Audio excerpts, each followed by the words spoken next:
सुस्वागतम. अनिकांत एज्युकेशन सोसायटीचे तुळजाराम चतुर्चंद महाविद्यालय बारामतीच्या वतीने घेण्यात येत असलेल्या सेटनेट कोचिंग क्लासेसमध्ये मी प्राध्यापक शिंदे एस तुम्हा सर्व विद्यार्थ्यांचे अगदी मनापासून सहर्ष स्वागत करतो. विद्यार्थी मित्रांनो, गेल्या लेक्चरमध्ये आपण हायर एज्युकेशन सिस्टीम या युनिटचा अभ्यास केलेला आहे. हायर एज्युकेशन सिस्टीममधील कोणकोणत्या घटकांचा आपण गेल्या लेक्चरमध्ये अभ्यास केला तर त्याबाबत थोडासा आढावा घेऊया. गेल्या लेक्चरमध्ये आपण प्राचीन काळामध्ये कोणती शिक्षण पद्धती होती किंवा कशा प्रकारचे शिक्षण हे दिले जायचे तर याचा आपण अभ्यास केलेला आहे. त्यासोबतच प्राचीन काळामध्ये कोणकोणती विद्या केंद्रे होती, युनिव्हर्सिटी होत्या तर याबद्दल देखील अभ्यास केलेला आहे. मग त्यामध्ये नालंदा असेल किंवा तक्षशिला असेल तर अशा बऱ्याच युनिव्हर्सिटीजचा विद्याकेंद्रांचा आपण गेल्या लेक्चरमध्ये अभ्यास केलेला आहे. त्याबरोबरच विद्यापीठांचे प्रकार, टाईप्स ऑफ युनिव्हर्सिटी, तर याबद्दल देखील माहिती पाहिलेली आहे. मग युनिव्हर्सिटींचे किती प्रकार आहेत किंवा त्यांचं कार्य कसं चालतं तर याचा देखील आपण अभ्यास केलेला आहे. या लेक्चरमध्ये आपण हायर एज्युकेशन सिस्टीममधीलच एक महत्त्वाच्या टॉपिकवरती चर्चा करणार आहोत आणि तो टॉपिक आजच्या लेक्चरमध्ये आपण कवर करणार आहोत. तर चला विद्यार्थी मित्रांनो, आजच्या लेक्चरला आपण सुरुवात करूया. आजच्या लेक्चरमध्ये जो आपण भाग कवर करणार आहे तर तो आहे गव्हर्निंग बॉडीजचा. म्हणजेच हायर एज्युकेशन सिस्टीममध्ये नक्की कोणकोणत्या गव्हर्निंग बॉडीज आहेत किंवा त्यांचं कार्य हे कशा प्रकारे चालते तर याचा आपण आजच्या लेक्चरमध्ये अभ्यास करणार आहोत. विद्यार्थी मित्रांनो, मुख्यतः गव्हर्निंग बॉडीज हे 3 पार्टमध्ये विभागले गेलेले आहेत. मग त्यामध्ये काही गव्हर्निंग बॉडीज या पॉलिसी मेकिंगचं काम करतात, काही गव्हर्निंग बॉडीज या रेग्युलेशनचं काम करत असतात, तर काही गव्हर्निंग बॉडीज या अक्रेडिटेशनचं देखील काम करत असतात. तर नक्की त्या गव्हर्निंग बॉडीज कोणत्या तर आपण त्यांच्याबद्दल सविस्तर माहिती पाहूया. सर्वात प्रथम आपण सुरुवात करूया पॉलिसी मेकिंग गव्हर्निंग बॉडीजपासून. म्हणजे नक्की कोणकोणत्या गव्हर्निंग बॉडीज या पॉलिसी मेकिंगचं काम करत असतात. सर्वात प्रथम आपण पॉलिसी मेकिंग असेल, रेग्युलेशन असेल किंवा अक्रेडिटेशन असेल तर यामध्ये नक्की कोणकोणत्या गव्हर्निंग बॉडीज आहेत तर ते पाहूया. पॉलिसी मेकिंगमध्ये MHRD आहे, त्यासोबतच AIU आहे, त्यानंतर CABE आहे आणि SCHE आहे. म्हणजेच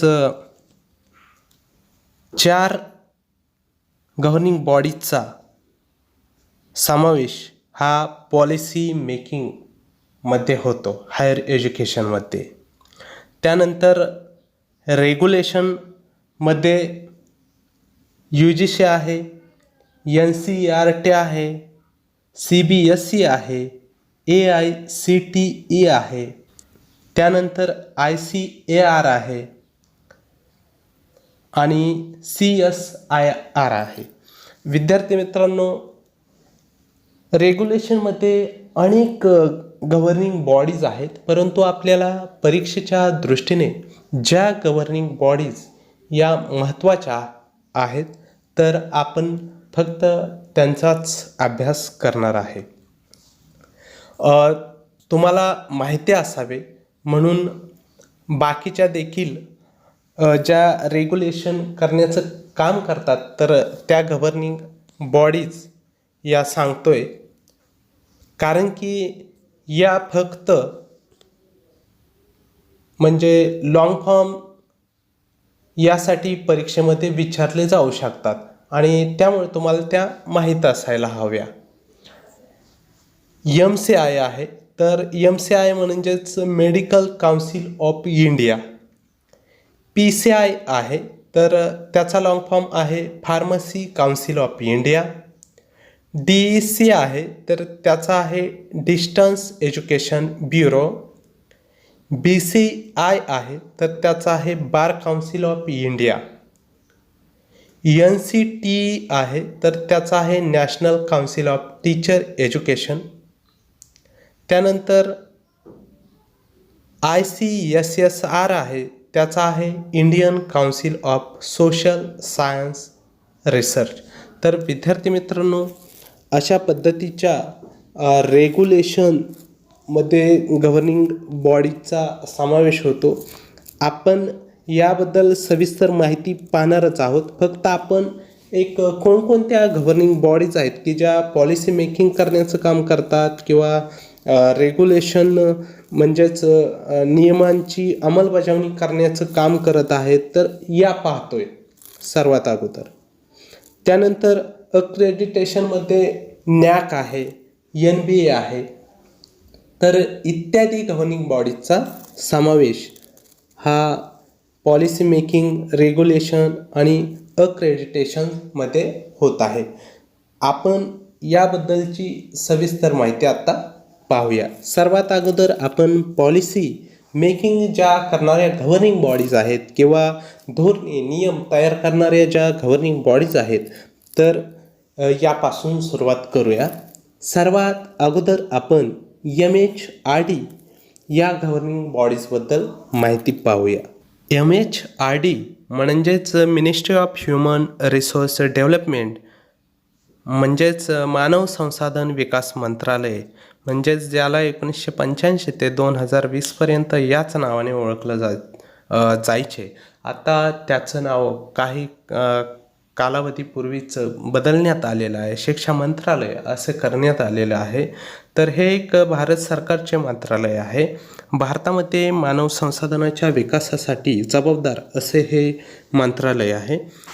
मंत्रालयाला 2 विभागात विभाजित केलेले आहे. या मंत्रालयाचे नेतृत्व हे कॅबिनेट रँकमधील मानव संसाधन विकास मंत्री परिषदेचे एक सदस्य करतात. सध्या या विभागाचे मंत्री डॉक्टर रमेश पोखरियाल निशंक हे आहेत. नक्की या मंत्रालयाची उद्देश काय आहेत, तर ते देखील आपण पाहूया. म्हणजेच नक्की हे मंत्रालय सुरू करण्यामागचा उद्देश काय आहे, तर हे पाहूया. शिक्षणोत्तर आधारित नीती तयार करणे आणि खात्री करणे की पूर्ण देशामध्ये शिक्षण हे योजनाबद्ध विकासासोबतच आणि सुधारणांसहित सुरू आहे, जेथे लोकांना सहज पोहोचणे शक्य नाही. म्हणजेच लोकांपर्यंत शिक्षण हे सहज पोहोचावं हा उद्देश या मंत्रालयाचा आहे. त्यासोबतच गरीब महिला आणि अल्पसंख्याक म्हणजे जसे वंचित समूहावर लक्ष देणे या मंत्रालयाचा हा एक महत्त्वाचा उद्देश आहे. म्हणजेच विशेष लक्ष हे गरीब महिला आणि अल्पसंख्याक जे आहेत तर त्यांच्यावरती दिले जाते. त्यानंतर यांना वित्तीय सहाय्य किंवा मदत करणे हा देखील उद्देश आहे. समाजातील वंचित वर्गातील विद्यार्थ्यांना चांगल्या प्रकारे घडवणे आणि युनेस्को आणि विदेशी सरकारच्या मदतीने युनिव्हर्सिटीज असतील किंवा इतर शिक्षणाच्या क्षेत्रात देशातील शिक्षणांच्या संधींसहित आंतरराष्ट्रीय स्तरावरच्या मदतीने एकत्र येऊन काम करणे हे या मंत्रालयाचं उद्दिष्ट आहे किंवा उद्देश आहे. तर विद्यार्थी मित्रांनो, गव्हर्निंग बॉडीजमधील हे मंत्रालय हे अतिशय महत्त्वाचे असे मंत्रालय आहे आणि यावरती बऱ्याच वेळा प्रश्न हे विचारले गेलेले आहेत. त्यामुळे आपल्याला या मंत्रालयाबद्दलची माहिती असणे अत्यावश्यक आहे. पॉलिसी मेकिंग म्हणजेच नियम किंवा धोरणे जे बनवण्याचं काम करणारी दुसरी जी गव्हर्निंग बॉडी आहे तर ती आहे AIU. AIU म्हणजेच असोसिएशन ऑफ इंडियन युनिव्हर्सिटीज म्हणजेच भारतीय विद्यापीठ महासंघ, तर याबद्दल आपण माहिती घेऊया. याची स्थापना ही 1925 साली झाली होती. त्यावेळी आंतर विद्यापीठ मंडळ हे AIUला नाव दिले गेले होते, परंतु 1973 साली हे नाव बदलून भारतीय विद्यापीठ महासंघ असे करण्यात आलेले. मग AIUची नक्की काय कार्य आहेत तर ते आपण पाहूया. इतर देशातील विद्यापीठांशी संपर्क साधून अद्ययावत माहितीचे आदान प्रदान करण्याचं काम हे AIU द्वारे केले जाते. त्यानंतर उच्च शिक्षणाच्या विभिन्न स्तरावर परस्पर संबंध प्रस्थापित करण्याचं काम देखील AIU द्वारे केलं जातं. देशातील विद्यापीठांच्या विभिन्न अभ्यासक्रमांना मान्यता देण्याचं काम हे AIUच करते. त्यानंतर उच्च शिक्षणाची गुणवत्ता सुधारण्यासाठी संशोधन हे देखील AIU द्वारे केले जाते. उच्च शिक्षणाशी संबंधित ग्रंथ असतील किंवा नियतकालिकांचे प्रकाशन इत्यादी देखील AIU द्वारेच केले जाते. म्हणजेच जी काही महत्त्वाची AIUची कार्य आहेत तर ती अशा प्रकारची कार्य आहेत. पॉलिसी मेकिंगमध्ये ज्या इतर 2 गव्हर्निंग बॉडीज आहेत तर त्या आहेत central advisory board of education म्हणजेच CAB आणि state councils for higher education म्हणजेच SCHE. परंतु सर्वात महत्त्वाच्या ज्या 2 गव्हर्निंग बॉडीज आहेत तर त्या आहेत MHRD आणि AIU, ज्यांची आपण आत्ताच माहिती पाहिलेली आहे. CAB म्हणजे central advisory board of education आणि state councils for higher education, ज्यालाच संक्षिप्त शब्दात SCHE या नावाने ओळखले जाते. तर परीक्षेच्या दृष्टीने या गव्हर्निंग बॉडीज या जास्त महत्त्वाच्या नाही आहेत, म्हणून आपण त्यांची माहिती पाहणार नाही आहे. परंतु लॉंग फॉर्म हे विचारले जाऊ शकतात, त्याच्यामुळे आपल्याला माहीत असावं म्हणून यांचे लॉंग फॉर्म हे मी सांगितलेले आहेत. त्यानंतर विद्यार्थी मित्रांनो, आपण रेग्युलेशनकडे वळूया. म्हणजेच धोरणे किंवा नियम बनवणाऱ्या काही गव्हर्निंग बॉडीज असतात, त्याचप्रमाणे रेग्युलेशन म्हणजेच त्या धोरणांची किंवा नियमांची अंमलबजावणी करणारे देखील काही गव्हर्निंग बॉडीज असतात, संस्था असतात. तर आपण त्यांच्याबद्दल देखील माहिती पाहूया.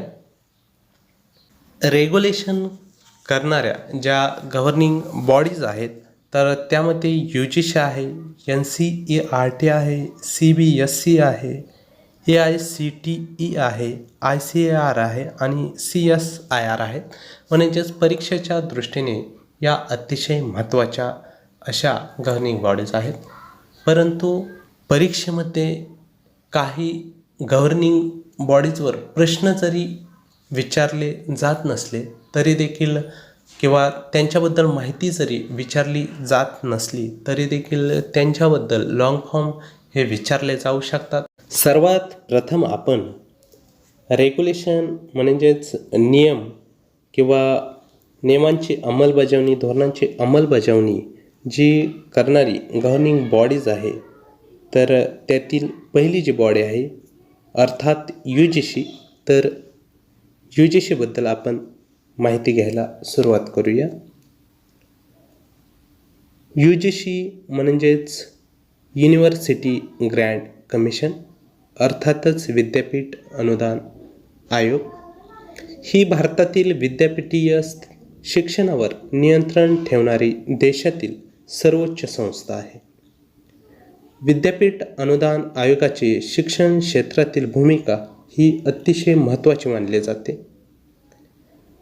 UGCची स्थापना 28 डिसेंबर 1953 रोजी करण्यात आली. 1944मध्ये सार्जंट समितीने विद्यापीठ अनुदान आयोगाच्या स्थापनेची शिफारस केली होती. UGCची शिफारस ही कोणी केली होती? तर अशा प्रकारचा देखील प्रश्न विद्यार्थी मित्रांनो येऊ शकतो. तर सार्जंट समितीने शिफारस केली होती, एवढी गोष्ट लक्षात असू द्या.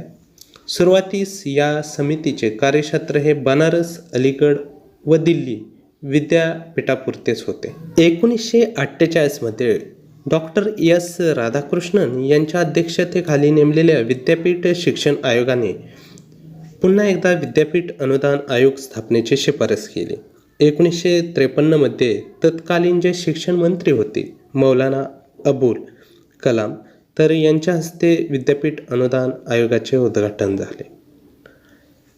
1956च्या कायद्यानुसार UGCला वैधानिक दर्जा प्रदान करण्यात आला.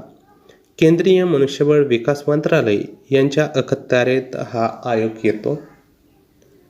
उच्च शिक्षणाला दिशा देण्याचे कार्य हे या आयोगामार्फत केले जाते. शैक्षणिक क्षेत्रातील काही गोष्टींमध्ये गुणवत्ता राखणे हे विद्यापीठ अनुदान आयोगाचे उद्दिष्ट आहे. मग त्यामध्ये उच्च शिक्षणाचा दर्जा असेल, अभ्यासक्रम आहे, त्यानंतर संशोधन आहे, प्राध्यापकांची पात्रता असेल, विद्यार्थ्यांचा विकास, शैक्षणिक संस्थांचे मूल्यमापन, तर इत्यादी गोष्टींमध्ये गुणवत्ता राखणे हे विद्यापीठ अनुदान आयोगाचे उद्दिष्ट आहे. तर अशा रीतीने विद्यार्थी मित्रांनो UGCबद्दल आपल्याला माहिती थोडक्यात स्पष्ट करता येईल. रेग्युलेशन करणाऱ्या ज्या गव्हर्निंग बॉडीज आहेत तर त्यामधील दुसरी जी गव्हर्निंग बॉडी आहे तर ते आहे NCERT. NCERTचा long form national council of education research and training असा आहे. परीक्षेला हा देखील लॉंग फॉर्म विचारला जाऊ शकतो. मराठीमध्ये जर सांगायचं झालं तर राष्ट्रीय शिक्षण संशोधन आणि प्रशिक्षण परिषद असा याचा अर्थ आहे. ही एक भारत सरकारची सर्वोच्च शैक्षणिक संस्था आहे. याचे मुख्यालय हे नवी दिल्ली येथे आहे. शालेय शैक्षणिक मुद्द्यांवर केंद्र सरकारच्या मदतीसाठी 1961मध्ये या परिषदेची स्थापना करण्यात आली. स्थापना देखील विचारली जाऊ शकते परीक्षेमध्ये. NCERTची स्थापना कधी झाली तर 1961मध्ये NCERTची स्थापना झालेली आहे. NCERT स्थापन करण्यामागे काय उद्दिष्टे आहेत तर ते देखील पाहूया. NCERTची जी उद्दिष्टे आहेत तर त्यामध्ये राष्ट्रीय शिक्षणाची रूपरेषा कार्यान्वित करणे, त्यानंतर प्राथमिक शिक्षणाचे साधारणीकरण करणे, त्यानंतर व्यावसायिक शिक्षण, विशेष गरज असलेल्या समूहांचे शिक्षण, त्यानंतर शिशु शिक्षण, माहिती तंत्रज्ञान सुधारासाठी परीक्षा व गुणदान करणे, त्यानंतर स्पर्धात्मक गुणवत्तेचे शिक्षण देणे, त्यानंतर बालिकांना शिक्षण देणे हे उद्दिष्ट आहे. त्यासोबतच अध्ययन आणि अध्यापन तर यांचा अनुभव तयार करणे हे देखील उद्दिष्ट आहे.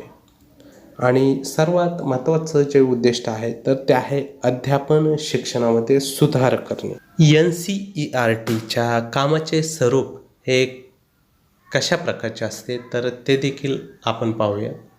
शालेय शिक्षणातील सर्व शाळांमध्ये संशोधन कार्याला प्रोत्साहन देणे हे NCERT मार्फत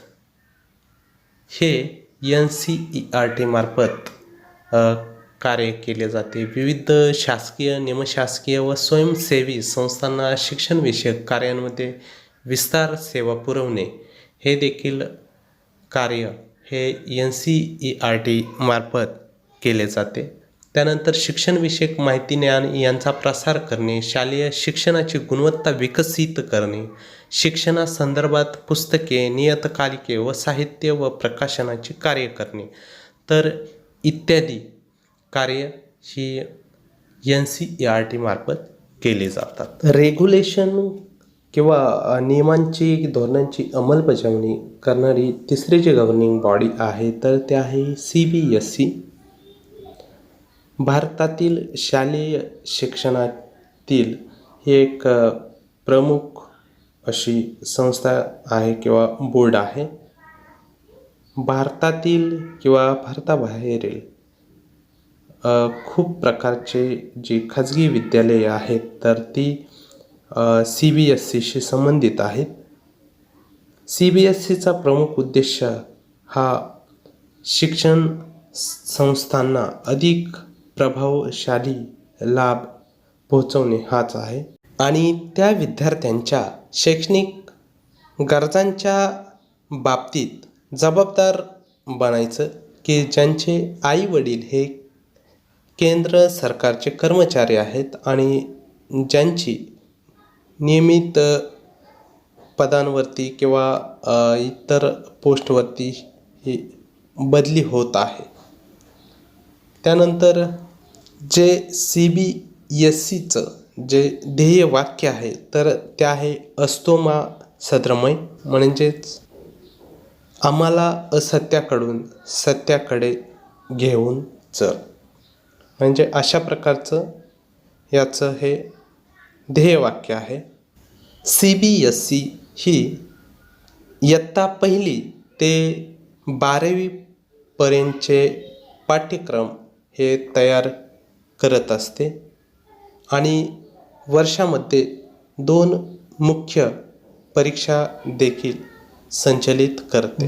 इयत्ता 10वीसाठी अखिल भारतीय सेकंडरी स्कूल परीक्षा आणि 12वीसाठी Akhil Bharatiya senior school certificate परीक्षा ह्या 2 मुख्य परीक्षा घेत असते. याशिवायच अखिल भारतीय इंजिनिअरिंग प्रवेश परीक्षा आणि अखिल भारतीय प्री मेडिकल परीक्षा म्हणजेच AIPMT ची देखील संचलन करत असते किंवा आयोजन करत असते. त्यानंतर AICTE या रेग्युलेशन करणाऱ्या गव्हर्निंग बॉडीबद्दल माहिती घेऊया. भारतामध्ये नवीन टेक्निकल संस्था सुरू करणे, त्यासोबतच नवीन पाठ्यक्रम सुरू करणे आणि टेक्निकल संस्थांमध्ये प्रवेश क्षमतामध्ये फेरबदल करणे यासाठी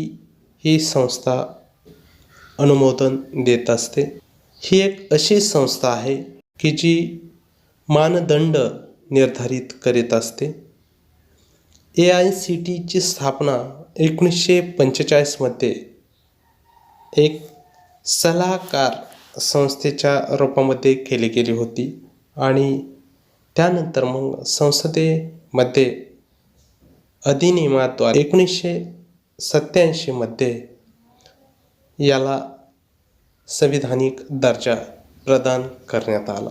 AICTEचे मुख्यालय हे नवी दिल्ली येथे आहे. AICTE ही टेक्निकल संस्थांना अनुदान देऊन महिलांना आणि जे अपंग आहेत त्याचप्रमाणे जो समाजातील कमजोर वर्ग आहे तर त्यांच्यासाठी टेक्निकल शिक्षणाचा विकास करणे, त्यासोबतच काहीतरी नवीन गोष्टींचा किंवा संस्थांचा विकास करणे तर इत्यादीशी संबंधित योजना या AICTEच्या माध्यमातून होत असतात.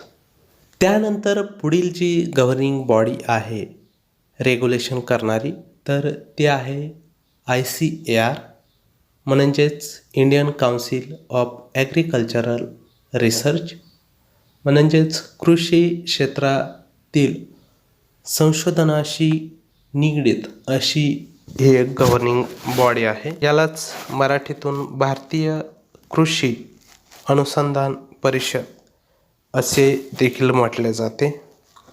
भारत सरकारच्या कृषी मंत्रालयामध्ये कृषी संशोधन आणि शिक्षा विभागाच्या अंतर्गत ही एक स्वायत्त संस्था आहे. ICARची स्थापना ही 16 जुलै 1929ला केली गेलेली आहे. ICARचे जे पहिले नाव होते तर ते होते imperial council of agricultural research. ICARचे मुख्यालय हे नवी दिल्ली येथे आहे. सरकारी कॉलेजमध्ये प्रवेश घेण्यासाठी ICAR एक्झाम कंडक्ट करत असते, ज्यामध्ये पूर्ण देशातील पूर्ण राज्यातील विद्यार्थी हे सहभागी होऊ शकतात. ICAR मध्ये ॲडमिशनसाठी सर्व राज्यातील स्टेट गव्हर्नमेंट एक्झाम घेत असतात. ज्याला ॲग्रिकल्चरमध्ये करिअर बनवायचं आहे तर ते सर्व या एक्झाम देऊन ICARचे माध्यमातून ॲग्रिकल्चर फील्डमध्ये आपले करिअर हे बनवू शकतात. त्यानंतर धोरणे किंवा नियमांची अंमलबजावणी करणे, तर याच्याशी संबंधित जी पुढील बॉडी आहे तर ती आहे CSIR. CSIR म्हणजेच council of scientific and industrial research. भारतातील सर्वात मोठी संशोधन आणि विकास संघटना ही CSIR आहे.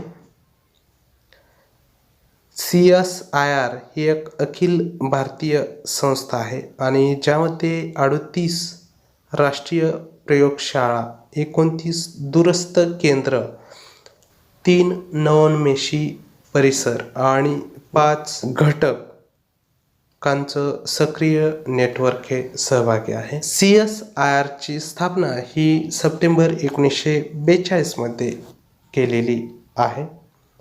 CSIRचे जे हेडक्वार्टर आहे किंवा मुख्यालय आहे तर ते आहे नवी दिल्ली येथे. CSIRला विज्ञान आणि औद्योगिक मंत्रालयाद्वारे वित्त हे दिले जाते आणि ही एक नोंदणीकृत अशी सोसायटी आहे जी अधिनियम 1860च्या अंतर्गत एक स्वायत्त संस्थेच्या रूपात नोंदणीकृत झालेले आहे. CSIR हे शासकीय संस्थांना विज्ञान आणि औद्योगिक संबंधी सल्ला किंवा इनपुट प्रदान करण्याचे कार्य करते. विद्यार्थी मित्रांनो, अशा प्रकारे ज्या रेग्युलेशन म्हणजेच नियमांची किंवा धोरणांची अंमलबजावणी करणाऱ्या संस्था आहेत, गव्हर्निंग बॉडीज आहेत,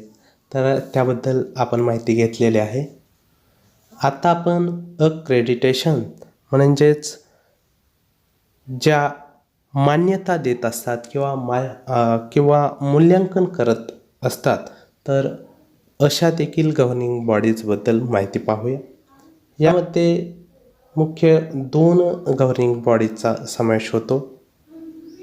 पहिली जी आहे तर ते आहे NAAC आणि दुसरी जी आहे तर ते आहे NBA.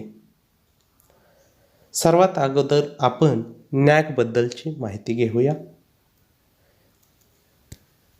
भारतातील उच्च शिक्षणाची गुणवत्ता तपासण्यासाठी विद्यापीठ अनुदान आयोगाने राष्ट्रीय शैक्षणिक धोरण 1986ला आणि कृती योजना जी 1992 यातील सूचनेनुसार एक स्वतंत्र राष्ट्रीय मूल्यांकन परिषदेची स्थापना केली. कारण की मूल्यांकन करणे हे अतिशय गरजेचे होते आणि म्हणूनच या NAACची ही स्थापना करण्यात आलेली आहे. 1994मध्ये NAACची स्थापना करण्यात आलेली आहे. NAACचे मुख्यालय हे बेंगळूर येथे आहे. NAACला भारतातील सर्व उच्च शिक्षण संस्था, विद्यापीठे व कॉलेजे यांना गुणांकन देण्याची जबाबदारी सोपवण्यात आली आहे. 1995 पासून नॅकने त्याच्या कामाची सुरुवात केलेली आहे. प्रथमतः भारताच्या दक्षिणेकडील विद्यापीठे, कॉलेज व संस्थांनी या परिषदेचा उपयोग करून त्या राज्यातील विद्यापीठ व कॉलेजना गुणांकन मिळवण्यात स्थानी सहभाग घेतला होता. यामध्ये प्रामुख्याने तमिळनाडू, केरळ, कर्नाटक या राज्यांचा समावेश होतो. महाराष्ट्रात नॅकची सुरुवात 1997 साली झाली. यामध्ये केळकर शैक्षणिक संस्थेच्या विनायक गणेश वजे कॉलेजला नॅककडून 5 स्टार कॉलेजचा दर्जा बहाल करण्यात आला. नॅक मूल्यांकन झालेलं हे महाराष्ट्रातील पहिलंच कॉलेज होतं. म्हणजे विद्यार्थी मित्रांनो, महाराष्ट्रामध्ये नॅकने मूल्यांकन केलेली जी एक संस्था होती, शैक्षणिक संस्था, तर ती होती विनायक गणेश वजे, जी महाराष्ट्रातील पहिलेच कॉलेज होते. नॅक ही शैक्षणिक संस्था ज्या आहेत तर त्यांचे मूल्यांकन करून मान्यता देण्याचे काम करत असते. सध्याच्या कालावधीमध्ये पूर्ण देशामध्ये जवळपास 800हून जास्त युनिव्हर्सिटीज आणि 4500हून अधिक कॉलेजेस आहेत. आणि या सर्व कॉलेज आणि युनिव्हर्सिटींच्या शिक्षणाची गुणवत्ता आणि त्यामध्ये असणाऱ्या मूलभूत सुविधाचा अभ्यास करणे किंवा त्यांचे मूल्यांकन करणे आवश्यक आहे. आणि हेच मूल्यांकन करण्याचं जे काम आहे तर ते नॅकद्वारे ते केले जाते. नॅक हे सर्व युनिव्हर्सिटीज असतील किंवा कॉलेजेस असतील तर त्यांच्या उच्च शिक्षणाच्या आवश्यकता काय आहेत आणि त्या सर्व ज्या आवश्यकता आहेत तर त्या म्हणजेच मापदंडांच्या आधारावरती मूल्यांकन करून त्यांना ग्रेड्स हे प्रदान करण्याचे काम करते. सध्या नॅक ABC अशा प्रकारे 3 श्रेणी देते. वाढती बेकारी, जागतिकीकरण, वाढती स्पर्धा इत्यादींमुळे शैक्षणिक गुणवत्तेत वाढ करणे आवश्यक आहे आणि त्यामुळे शैक्षणिक संस्थांनी गुणवत्ता, विश्वसनीयता व सामाजिक उपयुक्तता वाढविणे देखील गरजेचे आहे. आणि हेच वाढवण्याच्या उद्दिष्टाने नॅकची स्थापनाही करण्यात आलेली आहे. नॅकचा फुल फॉर्म हा national assessment and accreditation council असा आहे. नॅक कशा प्रकारच्या ग्रेड देत असते तर त्याबद्दल देखील आपण माहिती घेऊया. जर ग्रेडचा विचार केला तर कम्युलेटिव्ह ग्रेड पॉईंटनुसार 3.51 ते 4च्या दरम्यान जर CGPA जर येत असेल तर ग्रेड ही A++ मिळते. त्यानंतर CGPA जर 2.26 ते 3.50च्या दरम्यान असेल तर A+ अशा प्रकारची ग्रेड ही युनिव्हर्सिटी किंवा कॉलेजला मिळत असते. त्यानंतर 3.01 ते 3.25च्या दरम्यान जर CGPA येत असेल तर ग्रेड A मिळत असते. 2.76 ते 3च्या दरम्यान जर CGPA येत असेल तर B++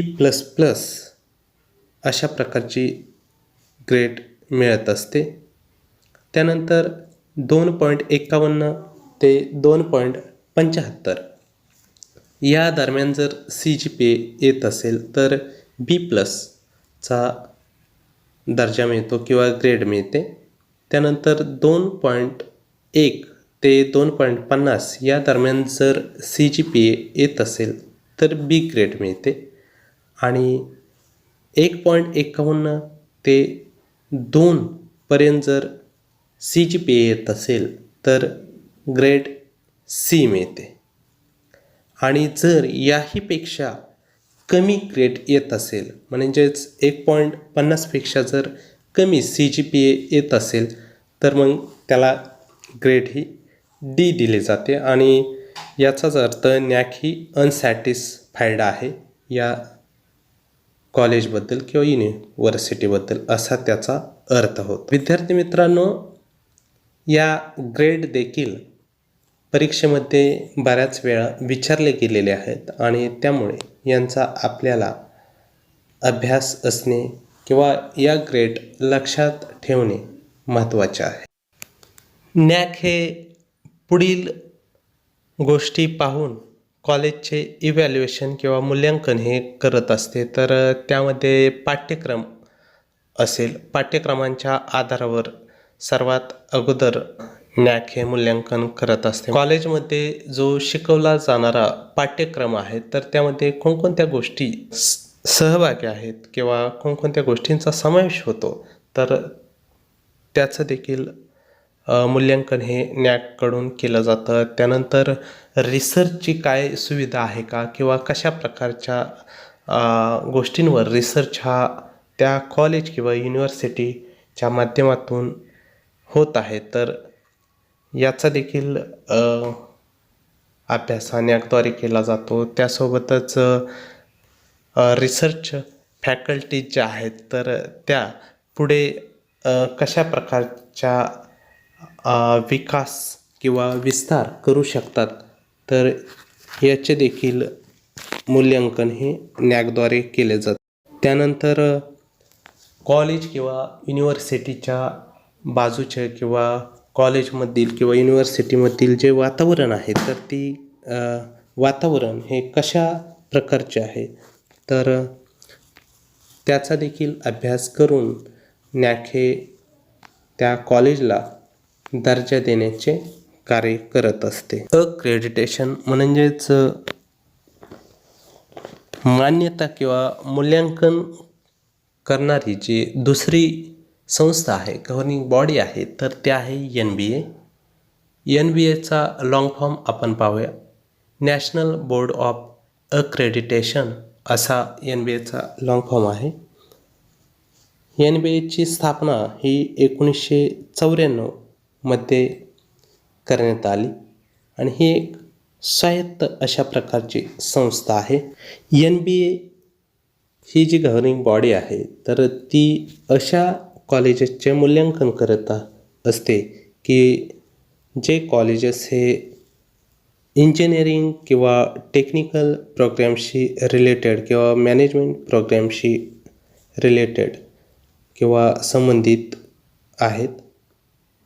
म्हणजेच नॅक हे सर्वसाधारण कॉलेजेसचे मूल्यांकन किंवा युनिव्हर्सिटीचे मूल्यांकन करत असते, तर NBA हे टेक्निकल असेल किंवा इंजिनिअरिंग असेल किंवा मॅनेजमेंट कॉलेजेसचे मूल्यांकन हे करत असते. तर अशा पद्धतीने विद्यार्थी मित्रांनो, आपण ज्या पॉलिसी मेकिंग करणाऱ्या गव्हर्निंग बॉडीज आहेत त्यासोबतच रेग्युलेशन म्हणजेच धोरणांची किंवा नियमांची अंमलबजावणी करणाऱ्या गव्हर्निंग बॉडीज आहेत आणि अक्रेडिटेशन म्हणजेच मूल्यांकन किंवा मूल्यमापन करणाऱ्या आणि मान्यता देणाऱ्या गव्हर्निंग बॉडीज आहेत, तर त्यांचा अभ्यास हा आजच्या लेक्चरमध्ये केलेला आहे. पुढील लेक्चरमध्ये आपण इतर घटकांचा अभ्यास करूया. आजच्या लेक्चरमध्ये आपण इथेच थांबूया. धन्यवाद.